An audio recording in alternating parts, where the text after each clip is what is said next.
भक्तमाल में श्री नाभा गोस्वामी जी महाराज ने श्री स्वामी केशवाचार्य जी का स्मरण किया है। नंद सुवन की छाप कवित केशव को नीको, नंद सुवन की छाप कवित केशव को नीको। जिन श्री केशवाचार्य जी के द्वारा प्रकट मानसी गंगा के दक्षिण तट पर श्री हरिदेव जी महाराज विराजमान है। श्री हरिदेव जी महाराज आज भी गिरिराज जी में श्री गोवर्धन जी में विराजमान हैं। उनके प्राकट्यकर्ता श्री केशवाचार्य जी महाराज का चरित्र है। वे अनन्य नामनिष्ठ महापुरुष थे। युगल उपासना उनकी थी। बार बार उनको ध्यान में दर्शन देकर ठाकुर जी कहते थे, हे केशवाचार्य जी, मैंने जिस स्वरूप से इंद्र के मान का मर्दन किया और गिरिराज पर्वत को अपनी कनिष्ठिका के अग्रभाग पर धारण किया, वह मेरा स्वरूप बिलछू कुंड के भीतर विराजमान है, उसे आप प्रकट करो। आपने पूछा, आप अकेले हैं? बोले, हाँ, हूं तो अकेला ही विग्रह है।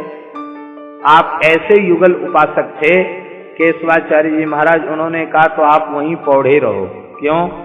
बोले, अकेले श्री कृष्ण की जरूरत हमें नहीं है, हमें तो राधा रानी के सहित श्री कृष्ण चाहिए। ठाकुर जी ने कहा, क्यों अकेले? क्यों स्वीकार नहीं है? तो आचार्य चरण ने कहा, बिना श्यामा तुम नहीं स्थिर, बिना श्री जी के तुम्हारे में स्थिरता नहीं आती, चंचल बने रहते हो। तो हम एक बार आपको प्राप्त भी कर लेंगे, आप स्वभाव से चंचल हैं, फिर छोड़ के चले गए तो हमको रोना धोना पड़ेगा। और श्री जी आपके वामांग में रहेंगी तो आप कहीं भाग नहीं सकते।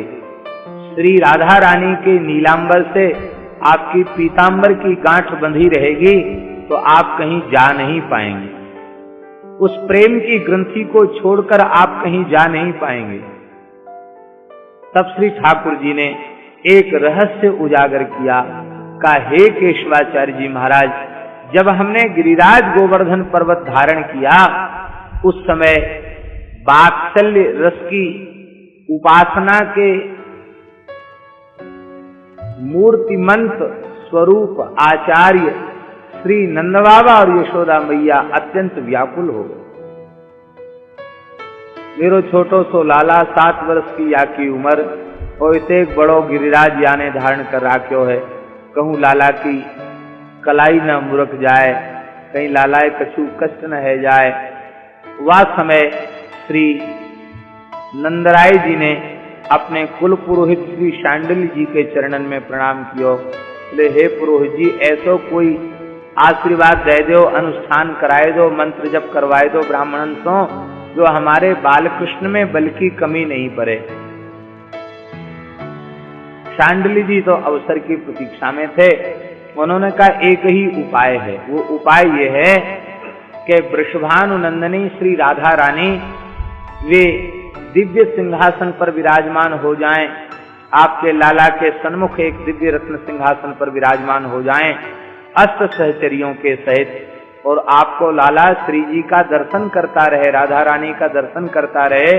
इसमें बल की कमी नहीं पड़ेगी, क्योंकि बल शक्ति तो श्री जी हैं और शक्तिमान श्री ठाकुर जी हैं। तो शक्ति सामने रहेगी तो कैसे शक्ति की कमी पड़ेगी? इसलिए श्री जी को सामने विराजमान करो। श्री जी की महिमा का बोध कराया है और श्री नंद बाबा ने राधा रानी को सिंहासन पर विराजमान किया है। विधिवत उनका पूजन हुआ है। श्री जी का 7 दिन 7 रात्रि तक ठाकुर जी ने दर्शन किया और ठाकुर जी का दर्शन श्री जी ने किया। तो ठाकुर जी केशवाचार्य जी को बता रहे हैं कि 7 दिन 7 रात्रि तक निरंतर राधा रानी का दर्शन करते करते मैंने अपने रोम रोम में श्री राधा स्वरूप को, राधा तत्व को समाहित कर लिया है। इसलिए यह मेरा हरदेव स्वरूप श्री राधा भाव भावित स्वरूप है, श्री राधामय स्वरूप है। यह एक प्राण 2 देह का स्वरूप है। अब तो वे अत्यंत आह्लादित हो गए। जब हमारी राधा रानी इसी स्वरूप में विराजमान हैं, तब तो हम अवश्य इसे प्राप्त करेंगे।